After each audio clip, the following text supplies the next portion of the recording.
Bonjour à tous. Alors au sein d'une discussion là, avec des amis récemment, je réalisais encore cette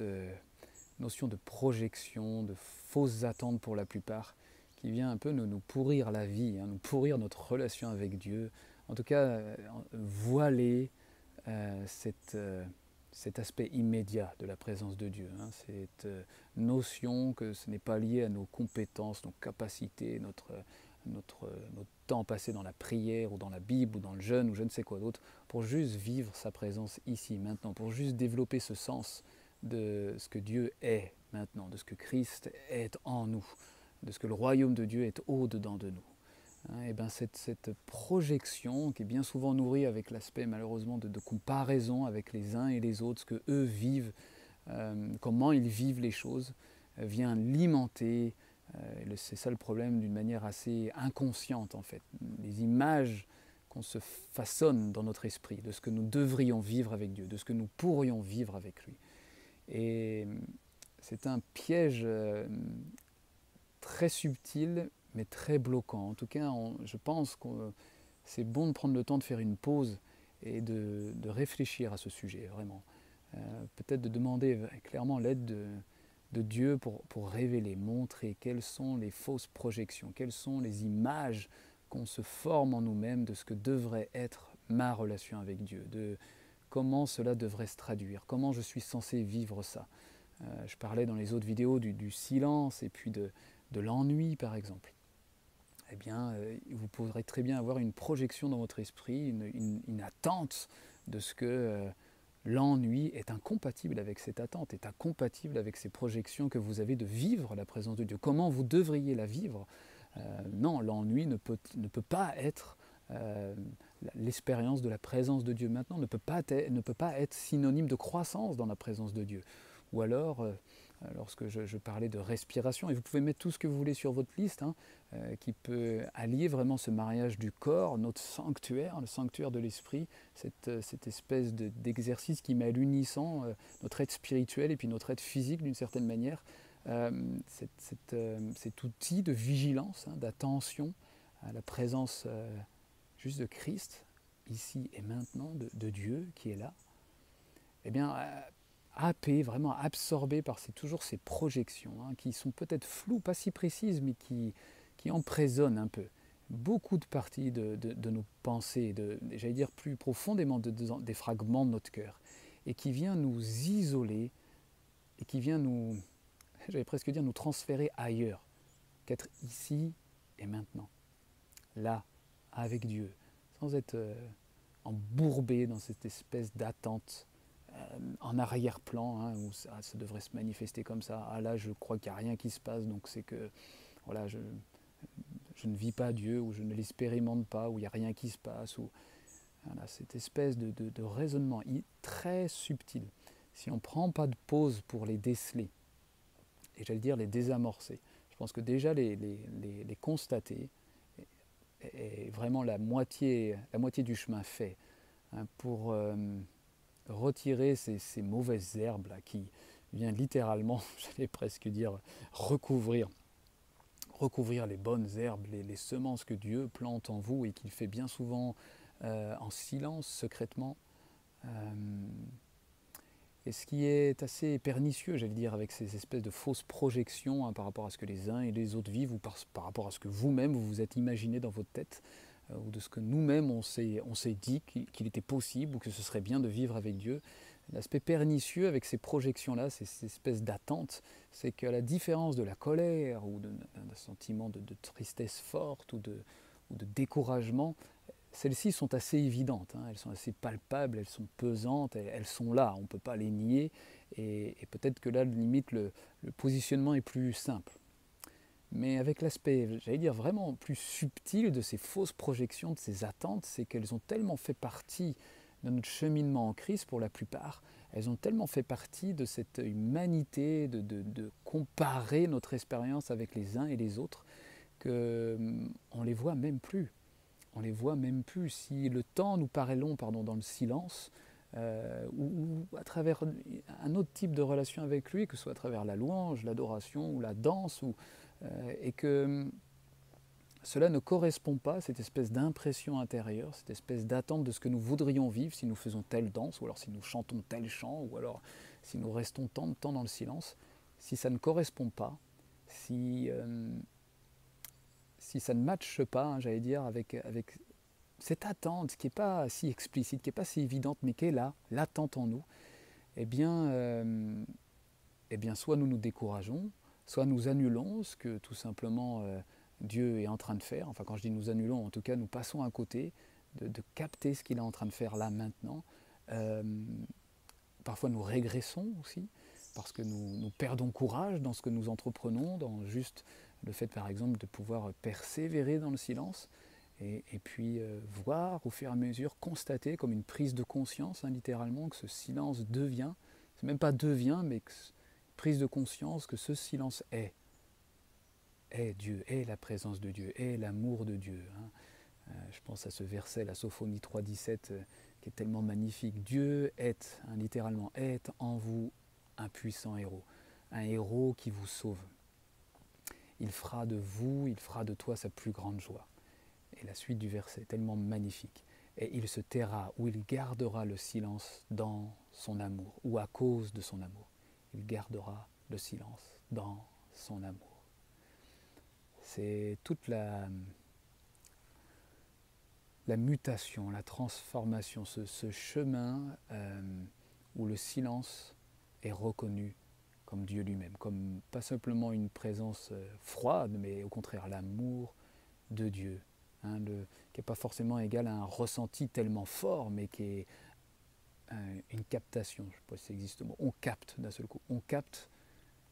que Dieu et nous faisons un, qu'il est là en tout cas, hein, sans parler d'aller plus loin dans ce sujet-là, mais qu'il est là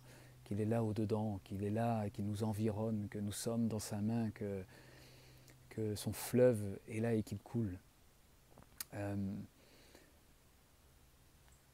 C'est ces projections, hein, ces fausses attentes, comparées à la promesse de Christ. Mais pas seulement la promesse, cet état de fait de la présence de Dieu vraiment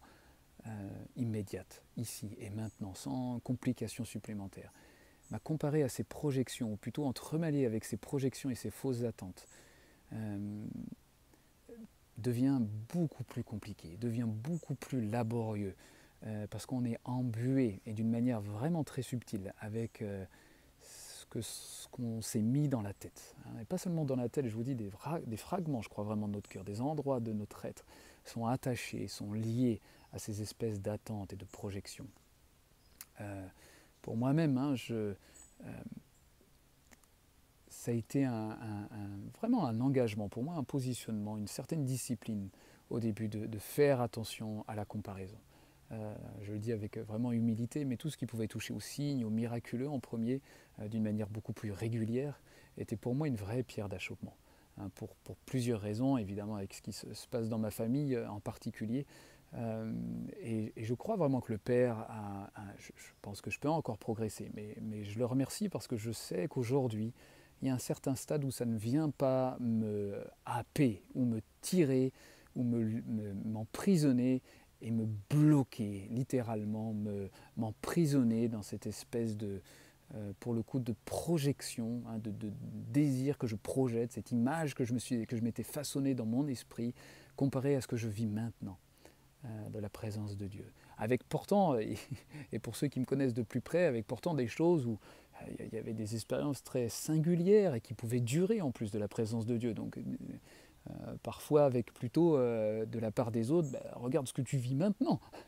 Et pourtant, c'est là où je parle de ce sujet avec importance, et pourtant, j'ai été pris au piège. Cette espèce de projection, de fausse projection, de désirs injustifiés par rapport à ce que les uns et les autres pouvaient vivre, en particulier dans le signe et le miraculé, me happait complètement. Et c'est pour ça que je fais une pause sur ce sujet avec cette discussion qu'on a eue entre amis, où vraiment, de nouveau, ça revenait à mon esprit, hein, que pour les uns et les autres, on peut vivre ça encore aujourd'hui, cette espèce de projection et d'attente tyrannique en fait, qui nous tire toujours vers le bas, ou plutôt qui nous isole finalement, qui nous obstrue l'aspect immédiat de la présence de Dieu. Alors bien sûr, je ne veux pas paraître léger sur ce sujet. Je ne veux pas dire, voilà, la présence de Dieu, hop, vous y comprenez rien, en fait c'est facile, ça vient tout seul. Bien sûr que non. Hein, on est dans un chemin, on peut avoir, comme je disais, un aspect abrupt, d'un seul coup, une éruption de la présence de Dieu, et puis d'une constance qui s'installe juste par grâce. Et puis la grâce, elle va aussi, par contre, pour d'autres, nous emmener dans un chemin de cette conscience de Christ, hein, de cet œil intérieur qui se guérit, comme dira saint Augustin. Mais dans un cas ou dans un autre, euh, une certaine base, j'allais dire, pour parler d'une certaine base de la présence de Dieu, de capter sa présence, hein, d'avoir un sens de sa présence, n'est pas quelque chose de compliqué, n'est pas quelque chose de laborieux, n'est pas censé être une lutte, vous voyez ce que je veux dire, quelque chose d'acharné où constamment on est dépité, découragé et attristé, comparé à nos projections, comparé à nos attentes et à ce que les uns et les autres vivent. Lorsque Paul va parler de la sagesse infiniment variée de Dieu manifestée à travers l'Église, mais ce verset me parle tellement de cette capacité infiniment variée de Dieu de relationner avec nous, les possibilités infinies que Dieu a de tisser notre relation avec lui, de guérir notre conscience, hein, la conscience de Dieu, de traiter cette union en Christ avec nous. Ça touche à la capacité infinie de Dieu de faire ça avec vous. Et finalement de continuer à rester bloqué dans nos projections, de rester bloqué dans nos attentes, sans s'en rendre compte et bien sûr sans que Dieu vous accuse de ça, mais nous limitons cette capacité infinie de Dieu de tisser une relation très spécifique, singulière et particulière avec vous, avec toi, qui sera complètement différente de la mienne. Peut-être qu'il y aura certaines balises qui vont se ressembler, hein, bien sûr, qui vont être similaires, certains outils, si je peux parler ainsi, même si j'aime pas trop, certains vecteurs qui pourront être similaires, de capter ici et maintenant sa présence, qu'il est présent, qu'il est au-dedans, que son royaume est ici et maintenant et qui nous entoure, que ce n'est pas plus compliqué que ça. Bien sûr, il y aura certains vecteurs similaires, mais la manière de le vivre, de le ressentir, même de l'accueillir, de s'ouvrir à, d'être sur la bonne fréquence, entre guillemets, est très, très personnelle, est tellement spécifique pour chacun d'entre nous. Donc, j'espère que cette vidéo sera un encouragement, mais aussi mettre des mots sur quelque chose qui a décelé, désamorcé, si ce n'est pas le cas. C'est d'abord une sagesse vraiment à demander à Dieu, hein, clairement, de notre rapport à ce que nous entendons et nous voyons des uns et des autres, les témoignages, les encouragements, et en particulier à travers les réseaux sociaux, qu'on demande la sagesse de Dieu d'un rapport sain avec ça. Parce que bien souvent, on ne se rend pas compte que ça vient juste combler une vraie frustration, un trou béant de ce que nous ne vivons pas avec lui, de ce que nous n'avons peut-être même pas pris le temps d'alimenter pour nous-mêmes, d'acquérir pour nous-mêmes dans l'expérience de sa présence. Mais c'est comme si nous vivions par transfusion, c'est pas ce mot-là, mais en regardant ça, ça nous donne l'impression de les vivre. Hein. Donc demander la sagesse à Dieu, de nous guérir éventuellement de ce rapport peut-être malsain. Et puis la deuxième chose, vraiment de déceler les fausses projections. En tout cas, quelles qu'elles soient, si elles sont justifiées ou non, ces projections et ces attentes. Et puis vraiment de les remettre au Père, que ce soit à travers cette notion du silence, hein, clairement qui est précieux pour moi aujourd'hui, ou si vous vous sentez plus naturel, plus spontané avec le Père, d'en parler avec lui à voix haute, ou quelle que soit votre manière de relationner avec lui qui vous fait le plus du bien. Prenez le temps de le faire, parlez-lui-en de ces projections et de ces fausses attentes, et passez à travers elles, j'allais dire. Peut-être faites un peu violence sur ces sujets-là, pour ne pas se laisser littéralement pourrir la vie, ou pourrir notre relation avec lui. En tout cas, cette simplicité de base, de vivre sa présence. Je parle de cette simplicité de base, je ne parle pas de la complétude et de la complétude de l'expérience de l'union divine. Là, je parle de la base, du préliminaire même de capter sa présence, d'être sur la fréquence de sa présence. même si ce n'est pas une joie débordante, même si ce n'est pas une paix qui vient environner absolument tous vos traits, même si ce n'est pas la puissance qui tabernacle sur vous au point où, ou je ne sais quoi d'ailleurs. Non, je parle de la base, des prémices de la présence, de ce sens subtil, mais tellement réel, de ce qu'il est là, ici, maintenant, de ce qu'une certaine paix jaillit en vous, en tout cas pointe le bout de son nez, de ce qu'une joie vient égayer votre esprit, de ce que un calme, une tranquillité vient inonder au fur et à mesure votre être. Hein, et puis de ce que, au fur et à mesure, oui, il y a l'œil intérieur qui se guérit, une conscience de plus en plus spontanée, intuitive, qui s'élargit, qui se dilate en nous. Mais sur la base simple, c'est bon de déceler là où des projections et des fausses attentes ou des attentes viennent nous miner l'immédiateté, j'ai réussi à le dire là, de sa relation, enfin de sa présence, hein, du fait qu'il est présent ici et maintenant grâce à